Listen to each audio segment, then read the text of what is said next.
Okay. All right. I think we are on. I'm excited to be able to have everybody on today. So thank you all. Thanks all for joining us. So this is all about becoming a rich girl broadcast. And I want to thank you for all of your comments that you've been making and creating some real community within this group. And just know that I read every single comment that you make. And even if you're not making comments, appreciate you just being on today or through the whole week. Now, keep in mind that you can you can also catch us all on Rich Girl on YouTube. We are there. So that's a tip and a trick you can get to if you want to come back and listen to these again and again. Okay, so today we have our very first guest speaker ever on. And I am thrilled to be able to introduce you to Tasha. Our topic is on walking on thin ice. And this may very much resonate with you and lend you to more compassion on yourself as others, as Tasha Carrington talks about major transition in her life and then her personal journey in her own life. So Tasha, she has been a floral designer and a stylist for private clients and friends for over 20 years. And in 2012, she opened up her first retail store in Castle Pines, Colorado, of course. And she catered to clients on a large scale with fine home decor, entertaining florals. And her work has even been featured in numerous publications, including Martha Stewart Weddings. So in 2016, Tasha shut her retail store down and embarked on a whole new career in residential real estate. She's currently the top producing realtor for Coldwell Banker, servicing the Denver metro area and of course beyond. Tasha is the mother of 4 incredibly beautiful young adult children and 2 grandbabies, and they are certainly the light of her life. She's an empty nester. She resides in Parker, Colorado. And I just want to say what a wonderful thing it is to have you on today. And we have been friends for a long time, but the best part about, I think, true friendship is that you cannot see someone for a long time. Y'all know what I'm talking about, for a long time, maybe not even have a conversation with them. But when you do, you go right back to the moment that you last talked to them. So Tasha, thank you for being on today. We so appreciate you. Oh, thank you for having me. And I just wanted to correct you. I'm not the top producer for Coldwell Banker, but I'm one of a handful of top producers in our office. So I don't want to tip the one who is the top one off. Okay. But yeah, they might not understand how that happened. Exactly. But my colleagues will. Well, sure, of course. And really, some people might say to you, well, my goodness, you've come up so quick. I mean, you came from a different field completely, and now you're so famous and you've done so well. But you have had real life experiences. You've had things that will encourage our entire audience today. And you have made that personal awakening in your life that had huge results. So will you talk about that for a few minutes? Yeah, I think that, life is definitely a journey. We go through different things in life. And the one thing that I learned in life too is life is never what we thought it was going to be. We make plans and we start living them, and then, life just happens. And my life is no different than anyone else's. I'm a mother of 4 children. And back in 2008, I went through a heartbreaking, devastating divorce, which kind of changed the course of what my life looked like, going forward. And the things that I did, even opening the store in 2012, those kind of came about because my life changed. Exactly. So what I was looking at my life and what I was involved with in my life changed because of circumstances and me wanting to then pursue things that would bring me joy and pursue things that would bring light into my life as well. And I think that one thing I learned in life is that we are all have the ability to create something. And the way that we create might be different, whether you're a painter or you're a chef or you're an artist or you're a musician or you're really smart at science or math or you're a master gardener or whatever it is. There is this healing that comes about in creating. And I really can attest to that because it uses a different place and spot in our brain when we're creating things. It's an energy force as well. And so not only is it healing to us, but it allows us to share with others too. So I would encourage you to find, what's your create. But I think that who we become in life too is also based on our reference point to things too. And none of us are leaving this life without having experiences that are gut wrenching, heartbreaking, hard, but also joyful and exciting and happiness, all those things together. But we can't, as much as we try, and as much as we try to protect our children and others, you're not getting unscathed. We're all going to have our band-aids in life. And really what changes is how do we view those times that are crushing to us?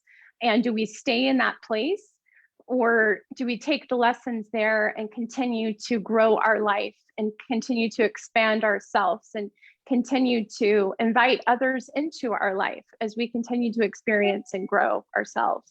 Mm-hmm. I love what you said, that is, how do we view ourselves? So this was not on anything that I planned to ask you. So I'm hopefully can like off the top of your head, really kind of talk about this, the part that's creating something. So what I find is when, as I coach other people, especially entrepreneurs, especially women, is they have a tendency not to say this, but it is underlining, and they compare themselves with everybody else that's more creative, that's doing more. Have you ever found that? Could you just speak to that for just a second, that devil of comparison? Oh, absolutely. Comparison is the worst. I mean, I've been when I was in the styling, floral designing world, I would be like paralyzed around my colleagues who I felt like had done bigger things than me, right? And the reality is we all do different things, and to just let that go and learn to glean from each other, and also then share. Sometimes we just hold our cards so close, like, no, we don't want to share that source, or I don't want to show you how to do that because that might diminish my ability to shine. And the reality is that there's enough light for everyone here. But when we elevate and pull people up with us and allow ourselves, let that pride go and allow others to pull us up with them as well, it's this incredibly growing experience. But yeah, I'll speak to that even just last year. So 2020 was actually a huge year for me in real estate. I mean, I've only been in real estate. I'm in my 5th year of real estate. And for the first few years, I mean, I really was building a new business, and it takes a while for those to water seeds and plant them and grow. And if you stay consistent with it, things happen. And here I was having this amazing year for me. And it's what I wanted last year too. It's what I had been putting out there. It's what I've been projecting. It's what my affirmations were about. It was what my work ethic was. Everything was focused on, this business coming to fruition in 2020. And so here I was experiencing what I wanted to experience in my business last year. And then, that art of comparison, which is really like the thief of joy, it really is, came in. And there is this other broker, and she is killing it. She is absolutely killing it in a neighborhood that I work in a lot of times. And she was newer to the field of residential real estate.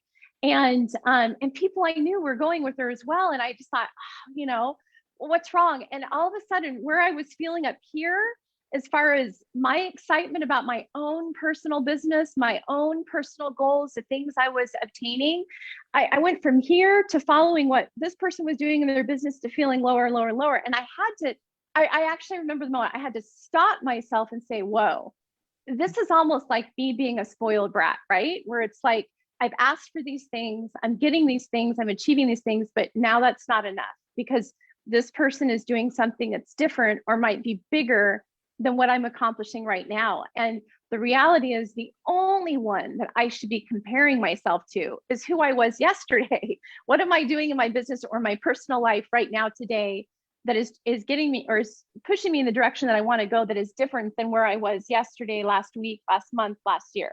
That's really the only comparison that matters, is me comparing myself against my best self. And when we start reaching out, then we lose our ability to have gratitude for what we already have in our life right now and the blessings that we're receiving and the things that we're accomplishing, because it's not enough ever when we compare ourselves against someone else. Because the reality is there is someone that's always going to be bigger, better, whatever than you. But we don't our self-esteem isn't based on who we're better than, or in relation to that, who's better than us. I mean, really, those are completely, they should not be attached, but yet we do that. And it's the worst thing that we do. Mhm. And so recognizing that that's the worst thing that we could do, recognizing it and being able to switch our thinking about that is what I'm hearing you did. You had to change your actual thoughts about that, to have a different feeling about that, to get a Yeah. different result about that. Yeah.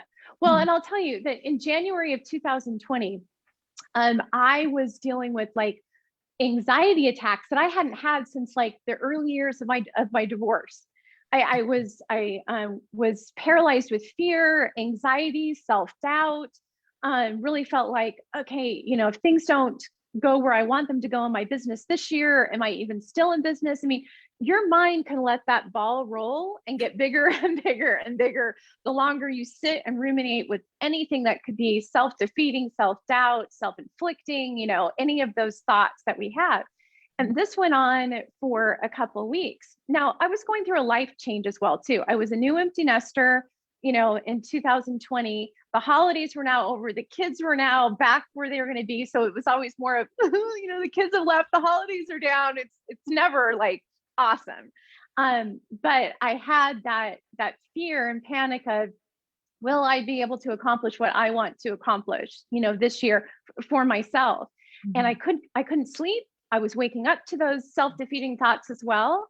Yeah. And for several weeks that went on, and I don't know exactly what switched it for me. I just remember one day I'm like, this is not self-sustaining. And this is not a place where I want to reside and live in my head. And really, what's the worst thing that could happen? The worst thing that could happen is everything goes tank, and then you make a, right to another plan.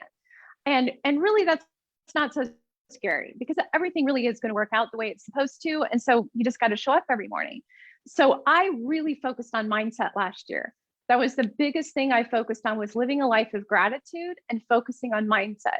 So anytime I was feeling like that, I would switch those thoughts to, I choose faith, I choose love. And if I was alone at home, I would just say it out loud over and over and over again.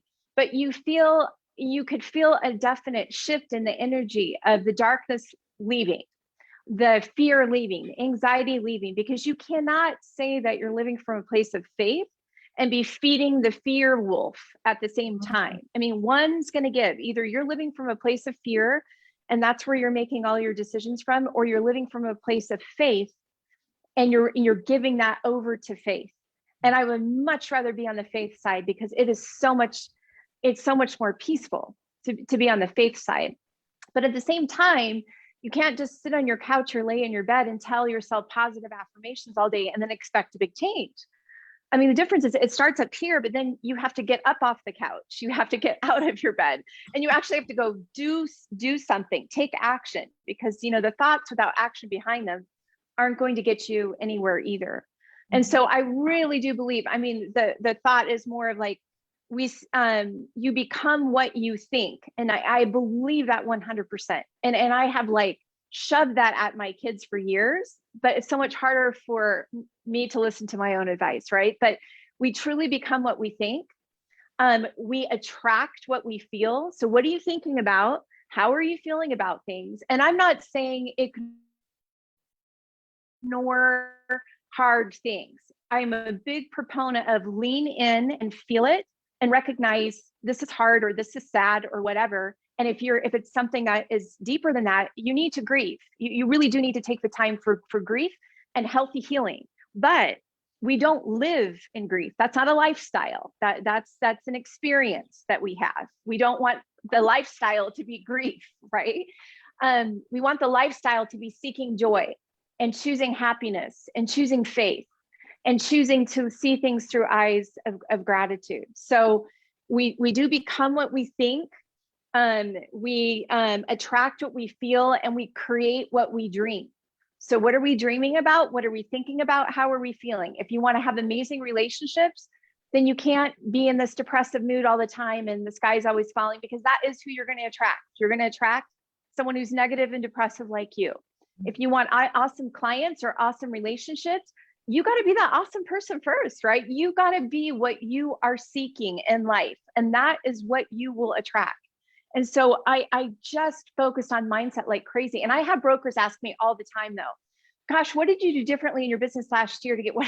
And I'm like, what are you thinking about yourself during the day? Because I mean, really, that's what it comes to. And when you are showing excitement about your life and what you're doing, when you really love what you do, people love to see that. And they will jump on that wagon with you every single day. But the other point I wanted to point out that Suzanne and I were talking about before we got on this call was a quote that I saw last week that I'm like, oh, that just really hit with me. And that is, we see things not as they are, but we see things through the lens of who we are. And a perfect example of that is that you can sit down with a friend or your kids or whatever and recount an experience that you were all there for it. You all went through it together and have a completely different recounting of what went down. Now, it doesn't mean my version is the right one and my sister's version is the wrong one. It just meant we had two totally different lenses that we experienced that memory through.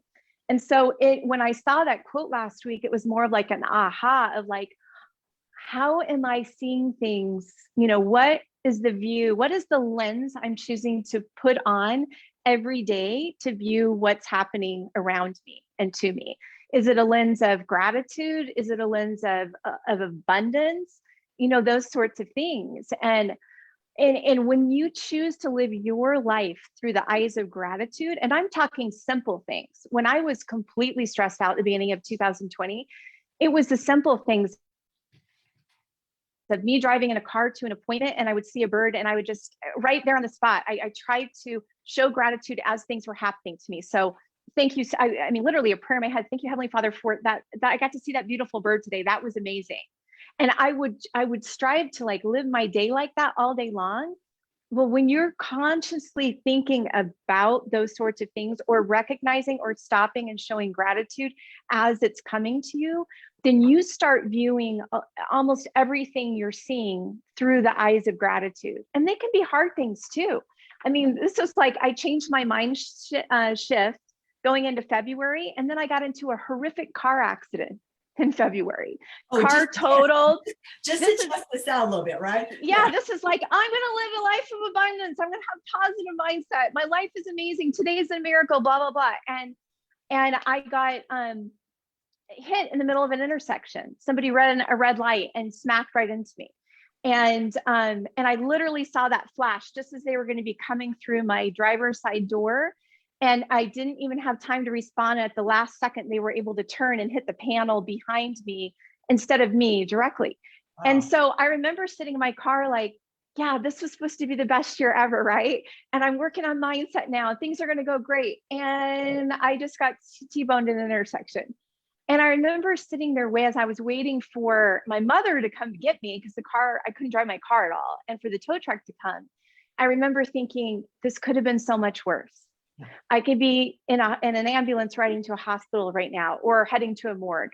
Nobody's hurt. It's just a car. Everything's fine.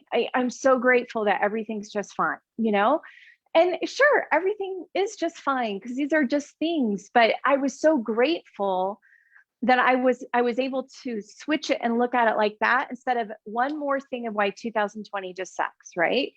I mean, because it would have been easy for me to flip it that way too. Oh gosh, yes. Right? Mm-hmm. This is my business card. This car is paid off, blah, blah, blah, blah. And like, now I have to go buy a car in the middle of a pandemic, Yes. So and it's really the lens. I love what you're saying here too, because I don't know if it was a test, I don't know what it was, but it surely gave you the moment to stop and reflect. And for a moment, you go through all the negative thought, the negative reaction to it, but then you stopped it, you circumvented it, you gave it some space to be able to loom in your brain for a bit, but you didn't live there. You just gave it space to be okay, and then you decided what your thought was going to be about this. That you didn't lose life or limb, and that there wasn't anybody in the car with you apparently that got hurt. I mean, I'm sure there were other things you're feeling grateful for. This is such an important segment of Rich Girl because this is really what we have been all about, is how we're thinking and giving gratitude. And as I talk to many people throughout my week, I find that That's what they want. They want to be able to do what Oprah Winfrey said. They want to be able to do what every great woman mentor out there, coach has said, is show gratitude in all things. But we get weak and we forget that that's what we're doing. Oh, we did it yesterday, but we forgot to do it today. Oh, we did it last week for a whole week, but now we haven't done it for 3 weeks. So what final advice would you have? Because this one concept changed everything. Because of that, Well, yes. you started getting business like crazy. I mean, well, and I think everything you do starts up here. Yeah.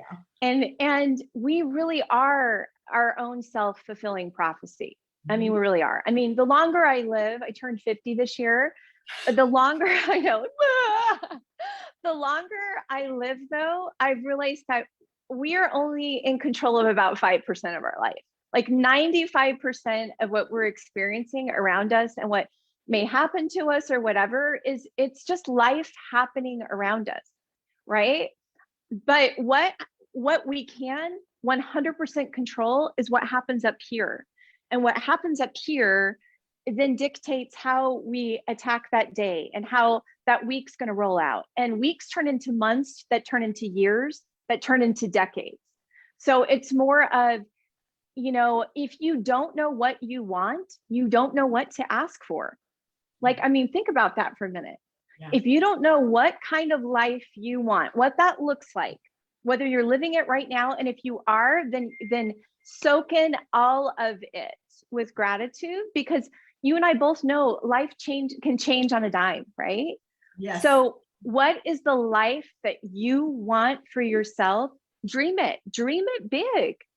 But then get up every day and recognize that every day is a miracle that you even woke up, because it is. It's a miracle that your computer is still working and that you woke up.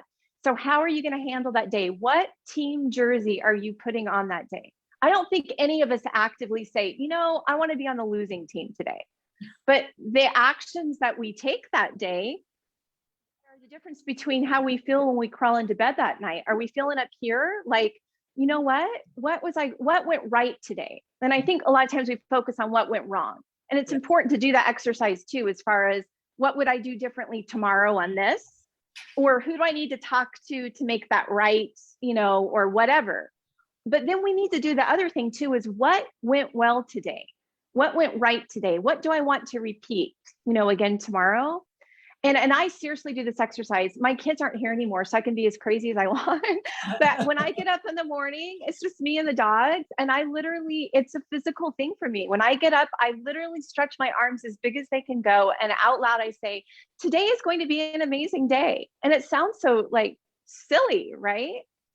But I choose that when I get out of bed. And I out loud say, today it's going to be an amazing day. What is on the plate for today? And then I will do my own personal affirmations for me to remind me, what do I want to accomplish? But what do I want to bring to the table? And I think if we focus on what we're bringing to the table and we show our value, no matter what aspect it is in life, your personal life, professional life, whatever, but are you elevating a room when you walk into it? Or are you sucking the energy out of a room when you walk into it? And that's a big thing. Oh, good. But that starts up there, right? Yeah, it does. It always starts has, up there. always will. Okay, now I hate closing this down because I know you're going to have a lot of comments on Rich Girl Workshop, and I just want you, Tasha, to make sure you go into that this next week and even comment about people's comments. So Tasha, just for all of the viewing audience to know this, she's been a real fan of Rich Girl, and she even commented a couple of weeks ago and even sent me a darling video about what she has learned. Well, today, all of you have learned from Tasha Carrington, and it is the perfect message. And let's make sure that you're commenting to her. Tasha, I cannot thank you enough. I can't even wrap myself around the important message enough to even do a summary, because this has been packed. I mean, packed with wisdom, experience, and real life stuff for all of you. Let's live Rich Girl this week. Don't just say, I'm going to try it for a week. Decide now. And I think Tasha would say, yes, make a decision that this is the way you're going to live your life, no matter what. No matter how you're tested, no matter what comes on your path, it can all be for your good, and it is for your good and for your betterment. if you choose gratitude. I think that is really the underlining thing of walking on thin ice is choosing gratitude today. Any last parting comments, Tasha, that you want to give? And we will call it a Rich Girl number 108 today. Well, I would just say to all women out there is to remember that you do have sparkle, within you. And to make sure that it shines, that do not ever let anyone steal your sparkle. And the way you sparkle is by bringing that light wherever you go. And you do that by feeling happy and seeking the gratitude. So that's my wish for all of you today on Sunday is sparkle and shine and seek the gratitude in your life. Absolutely. Thank you, my dear friend. We love you. We appreciate you. This is a powerful message. You have helped a lot of people today. Okay. Bye for now. We'll be in touch for sure. Okay. Bye, everyone. Leave your comments. We want to see it. Okay.